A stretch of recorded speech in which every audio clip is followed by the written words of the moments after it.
Astrologer Ramakrishna Ghosh. আমার এই channel অর্থাৎ অ্যাস্ট্রোলজার রামকৃষ্ণ ঘোষ চ্যানেলের পক্ষ থেকে জানাই আপনাদের সকলকেই স্বাগত। আশা করি ঈশ্বরের কৃপায় আপনারা সকলেই ভালো আছেন। আমি বিভিন্ন রাশির মাসিক রাশিফল নিয়ে আলোচনা করছি। আজকে আমার আলোচনা সিংহ রাশির কয়েকটি ভবিষ্যৎবাণী, যা 100% সত্যি হবেই। মার্চ 2025 সিংহ রাশির স্বাস্থ্য কেমন যাবে, তাদের শিক্ষা, প্রাথমিক শিক্ষা, কলেজ বিদ্যা, উচ্চশিক্ষা কেমন হবে, তাদের কর্ম, চাকরি বা ব্যবসা কেমন হবে, তাদের প্রেম, দাম্পত্য জীবন কেমন যাবে, তাদের ওভারঅল ভাগ্য কেমন যাবে, তাদের আর্থিক উন্নতি কেমন হবে, তাদের ব্যয় কেমন হবে, এইসব নিয়েই কিন্তু আমার আজকের আলোচনা।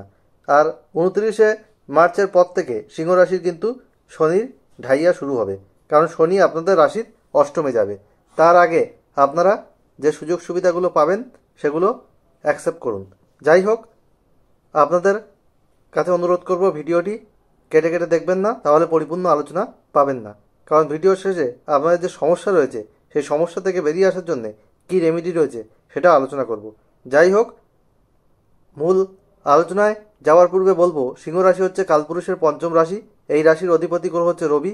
রবির প্রভাবে এরা কিন্তু জেদি হয়, এদের মধ্যে রাজকীয় চালচলন দেখতে পাওয়া যায়, খুব শৌখিন হয় এবং কর্তৃত্বপরায়ণ হয়। এরা নিজের মতকে বেশি কিন্তু গুরুত্ব দেয়। আর সিংহ রাশির আমি প্রথমে নিয়ে আসবো স্বাস্থ্য নিয়ে। হেলথ ইজ ওয়েলথ, অর্থাৎ স্বাস্থ্যই সম্পদ। স্বাস্থ্য যদি ভালো না থাকে আমাদের কিন্তু সাকসেস রেট কমে যায়, কনসেন্ট্রেশন কোনো কিছুতে কম আসে। আপনাদের রাশির অধিপতি কিন্তু সপ্তমে রয়েছে, সপ্তমপতি শনির সাথে 14ই মার্চ পর্যন্ত কিন্তু থাকবে। তারপরে রবি কিন্তু অষ্টমে যাবে। আপনাদের স্বাস্থ্যের বিষয়ে 14ই মার্চের পর থেকে বিশেষ করে সাবধানতা অবলম্বন করার প্রয়োজন রয়েছে। যাদের বিভিন্ন সমস্যা রয়েছে, মস্তিষ্কজনিত কোনো সমস্যা, চোখের সমস্যা বা আপনাদের ঘাড়ের কোনো সমস্যা, তারা কিন্তু সাবধান থাকবেন। আর আপনাদের বিভিন্ন ধরনের সমস্যা, নাক কান গলার কোনো সমস্যা আসতে পারে, আপনাদের পেটের কোনো সমস্যা আসতে পারে। শারীরিক বিষয়ে আপনাদের সচেতনতা অবলম্বন করার প্রয়োজন রয়েছে। যারা আপনারা হৃদরোগে ভুগছেন তাদের স্বাস্থ্যের প্রতি যত্ন নিতে হবে। আপনারা নিয়মিত যোগ ব্যায়াম করুন, মেডিটেশন করুন, এক্সারসাইজ করুন এবং খাদ্যাভ্যাস করুন, তাহলে আপনাদের শরীর অনেকটা ভালো থাকবে। আর বেশি কিছু হলে অবশ্যই ডাক্তারের ট্রিটমেন্ট কিন্তু আপনারা নেবেন। স্বাস্থ্যের বিষয়ে এই মাস, বিশেষ করে মাসের মধ্যভাগ থেকে খুব একটা ভালো কিন্তু আমি পাচ্ছি না। এরপরে আমি আসবো আপনাদের বিদ্যা। আপনাদের চতুর্থপতি মঙ্গল, সে কিন্তু একাদশে রয়েছে, ভালো অবস্থান। পঞ্চমপতি বৃহস্পতি দশমে রয়েছে, কিন্তু শত্রুর ঘরে রয়েছে। আপনাদের বিদ্যার ক্ষেত্র ওভারঅল ভালো। আপনারা যদি অস্থিরতা, চঞ্চলতা এগুলোকে ত্যাগ করে চলতে পারেন, তাহলে আপনাদের বিদ্যার জায়গায় উন্নতি হবে। বিদ্যা সম্পর্কীয় কোনো ডিসিশন নিতে হলে সেটা 14ই মার্চের আগে নেওয়া আপনাদের জন্য ভালো হবে। এবং আপনাদের স্বাস্থ্যের কারণে বিদ্যায় কিছু ক্ষতি আসতে পারে।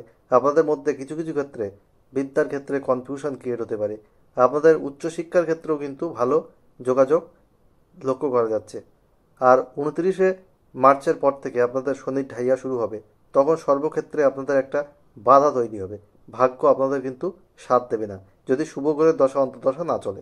অশুভ গ্রহের দশা অন্তর্দশা চললে এই সমস্যা বেশি হবে, আর শুভ গ্রহের দশা অন্তর্দশা চললে অনেক সমস্যা থেকে আপনারা বেরিয়ে আসতে পারবেন। তেমন কোনো অশুভ প্রভাব কিন্তু আপনারা বুঝতেই পারবেন না। যাই হোক, আমি শনির ঢাইয়া নিয়ে এখনই অতটা বিচলিত হওয়ার দরকার নেই। আপনারা সৎ পথে চলুন, আপনারা নেশাদ্রব্য বর্জন করুন, ঈশ্বরকে বিশ্বাস করুন, আপনাদের অবশ্যই ভালো হবে। আপনাদের এরপরে আসবো আপনাদের অর্থভাগ্য নিয়ে। আপনাদের দ্বিতীয় স্থানে রয়েছে কেতুর অবস্থান, অষ্টম স্থানে রাহুর অবস্থান। অর্থের জায়গায় কিন্তু আপনাদের সঞ্চয়ের ক্ষেত্রে কিছু অসুবিধা দেখা যাচ্ছে। আপনারা কিন্তু সঞ্চয় ভালো করতে পারবেন না, ব্যয় আপনাদের হয়ে যাবে এবং আপনাদের মিতব্যয়ী হতে হবে। অর্থ খরচের ব্যাপারে আপনাকে সতর্ক হতে হবে, তবেই কিন্তু আপনাদের মাসটা আর্থিক দিক থেকে ভালো যাবে। না হলে কিছু সমস্যা কিন্তু আসতে পারে, আপনাদের কিছু ব্যয়ও হয়ে যেতে পারে অতিরিক্ত।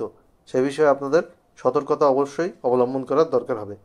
প্রেমের ক্ষেত্রে বলবো, আপনাদের পঞ্চমপতি দশমে রয়েছে এবং আপনাদের আপনাদের চৌথপতি মঙ্গল, সে রয়েছে একাদশে। তার দৃষ্টি আপনাদের পঞ্চমে থাকছে, যার জন্যে আপনাদের প্রেমের ক্ষেত্রে এমনি কোনো অসুবিধা তেমন নেই, এ মাসে প্রেমটা আপনাদের ভালোই যাবে। তবে শারীরিক কারণে আপনাদের মেজাজ কিছু কিছু ক্ষেত্রে খিটখিটে হয়ে যেতে পারে, যার জন্যে এই সম্পর্কের জায়গায় একটু সমস্যা হতে পারে। আপনাদের বাক্যকে কন্ট্রোল করতে হবে, নিজের রাগজেদকে কন্ট্রোল করতে হবে, শরীরকে সুস্থ রাখতে হবে। তাহলে কিন্তু আপনাদের প্রেমের জায়গাটাও কিন্তু ভালো থাকবে। খুব একটা অসুবিধা কিন্তু আমি প্রেমের জায়গায় দেখছি না। বিবাহের ক্ষেত্রে বলবো আপনাদের সপ্তমপতি সপ্তমেই থাকছে, আপনাদের রবি যুক্ত হয়ে থাকছে যেখানে রাশির অধিপতি। আপনাদের নিজেদের মধ্যে কিন্তু একটু সন্দেহের সৃষ্টি হতে পারে, একে অপরের সঙ্গে মনের অমিল হতে পারে, বা পার্টনারের শারীরিক জায়গায় কোনো ডিস্টার্বনেস দেখা যেতে পারে, যার জন্যে বিবাহিত জীবনে আপনাদের কিছু অশান্তি আসতে পারে। আর 29শে মার্চের পর বিবাহিত জীবনের ক্ষেত্রে আপনাদের সতর্ক থাকতে হবে, না হলে অসুবিধা তৈরি হবে। যাই হোক, বিবাহের জায়গায় আপনারা একটু কম্প্রোমাইজ করে চলুন, আন্ডারস্ট্যান্ডিং করে চলুন, একে অপরকে বুঝতে শিখুন এবং আপনারা মর্যাদা দিন একে অপরকে। তাহলে আপনারা কিন্তু ভালো থাকবেন। আর আপনাদের যেটা দেখা যাবে, আপনারা ছোটোখাটো ট্যুর প্ল্যানিং করতে পারেন, ছোটোখাটো ট্যুর করতে পারেন, তাতে আপনাদের ভালোই হবে। যারা ফ্যামিলি প্ল্যানিং করছেন, সন্তান নেওয়ার জন্য ট্রাই করছেন, তারা এখন ট্রাই করতে পারেন, আপনারা কিন্তু ভালো রেজাল্ট এই সময় পেতে পারেন। আর একটা কথা আপনাদের বলবো, আপনাদের কর্মক্ষেত্রে আপনাদের কর্মপতি আছে, আপনাদের কর্মপতি শুক্র, সে কোথায় আছে? আপনাদের অষ্টমে উচ্চস্থ রয়েছে, কর্মস্থানে বৃহস্পতির অবস্থান। এই মাসে কিন্তু আপনাদের কোনো কর্মের ক্ষেত্রে পদোন্নতি হওয়ার যোগ রয়েছে। বেকার যারা যুবক যুবতী, তাদের নতুন কর্মপ্রাপ্তিরও কিন্তু যোগ পরিলক্ষিত হচ্ছে।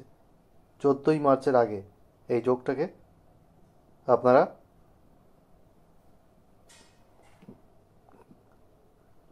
ধরার চেষ্টা করুন, না হলে কিন্তু আপনাদের কিছু সমস্যা বাধা চলে আসবে 14ই মার্চের পর, যখন রবি আপনাদের রাশির অধিপতি অষ্টমে চলে যাবে, তখন আপনাদের অপরচুনিটি অনেকটা কমে আসবে।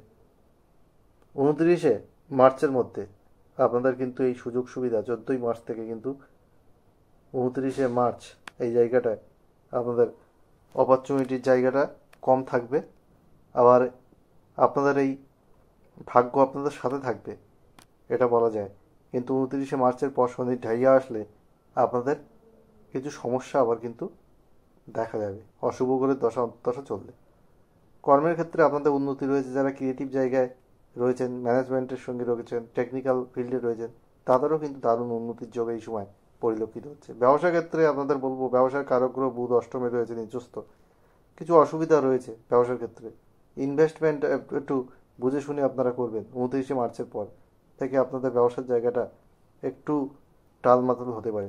ব্যবসার ক্ষেত্রে সতর্ক থাকতে হবে, তাড়াহুড়ো করে কোনো নতুন বিজনেস শুরু করলে হবে না, বা ইনভেস্টমেন্ট আপনারা তাড়াহুড়ো করে করবেন না, তাহলে আপনাদের কিন্তু ক্ষতি হতে পারে। কোনো পার্টনারশিপ বিজনেস করার আগে আপনারা কিন্তু 7-5 ভেবে এগোবেন, না হলে সমস্যা হতে পারে। শ্বশুরবাড়ির সঙ্গে কোনো সম্পর্কের অবনতি কিন্তু আপনাদের হতে পারে। রাস্তাঘাটে আপনারা সাবধানে চলাফেরা করবেন, কোনো চোট আঘাত লাগতে পারে, সেই জায়গাটা আপনাদের সতর্ক থাকতে হবে। যাই হোক, সিংহ রাশি কিন্তু কিছু ভালো দিকও রয়েছে মার্চ 2025, আবার কিছু নেগেটিভ দিকও রয়েছে। ভালো মন্দ মিলিয়ে জীবন। আমি হচ্ছে well qualified astrologer, GATE NET SET qualified, multiple প্রফেশনের সঙ্গে যুক্ত। অ্যাস্ট্রোলজি আমার নেশা, পেশা। এই প্রফেশনকে আমি সততার মাধ্যমে এগিয়ে নিয়ে যাচ্ছি। আমি একজন কলেজের অধ্যাপক, পিএইচডি, এবং আমি একজন লিরিসিস্ট। আমার গানের চ্যানেলের লিঙ্ক এর সঙ্গে দেওয়া আছে, আমার চ্যানেল খুলে আপনারা দেখে নিতে পারেন। যাই হোক, আর গুগলে সার্চ করেও দেখতে পারেন। একটা question, date of birth, time, place দিয়ে আমার কাছে করতে পারেন ফ্রি অফ কস্টে। কিন্তু ফার্স্ট কাম ফার্স্ট সার্ভ বেসিসে রিপ্লাই দেবো, তাড়াহুড়ো করলে কিন্তু হবে না। আর আপনারা আমার কাছে ফুল হরোস্কোপ করিয়ে নিতে পারেন।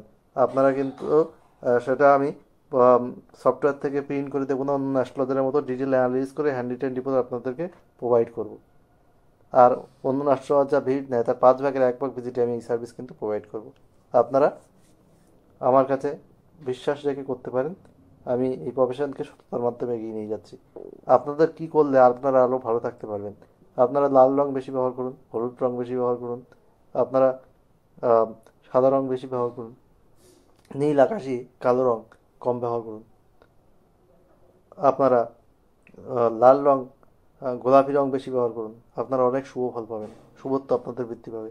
আপনারা সূর্যকে প্রণাম করুন সূর্য মন্ত্র সহযোগে 7 বার আজ স্নানের পর তামার ঘটিতে জল নিয়ে, তারপরে সেই জলটা কোনো গাছের গোড়ায় আপনারা ফেলে দেবেন। আর আপনারা বুধ রবির বীজ রবির প্রণাম মন্ত্র আপনারা পাঠ করতে পারেন, কোনো অসুবিধা নেই। আর আপনারা হনুমান চাল্লিশা পাঠ করুন প্রতি মঙ্গলবার, শুভ ফল অবশ্যই পাবেন। আর শনির বীজ মন্ত্র সূর্যাস্তের পর 8 বার পাঠ করুন। ওং প্রাম প্রিম প্রোম স শনিশ্চয় নমঃ। প্রতি শনিবার নিরামিষ আহার করুন 29শে মার্চের পর। আর আপনারা এই নিরামিষ আহারটা করবেন পশ্চিম দিকে মুখ রেখে। আর প্রতি শনিবার সর্ষের তেলে কালো তিল বা তিলের তেল দিয়ে প্রদীপ অবশ্যই জ্বালাবেন, তাহলে আপনারা অনেক শুভ ফল পাবেন, অনেক বাধাবিঘ্ন আপনাদের কাটবে। মার্চ 2025 সব সিংহ রাশি মানুষের জীবন সুখ সমৃদ্ধি আনন্দে ভরে উঠুক, ঈশ্বরের কাছে এই প্রার্থনা রেখে আজ এখানে শেষ করছি। আপনারা সবাই ভালো থাকুন। আবার খুব তাড়াতাড়ি নতুন আলোচনা নিয়ে আমি আপনাদের সামনে হাজির হব, কথা দিলাম।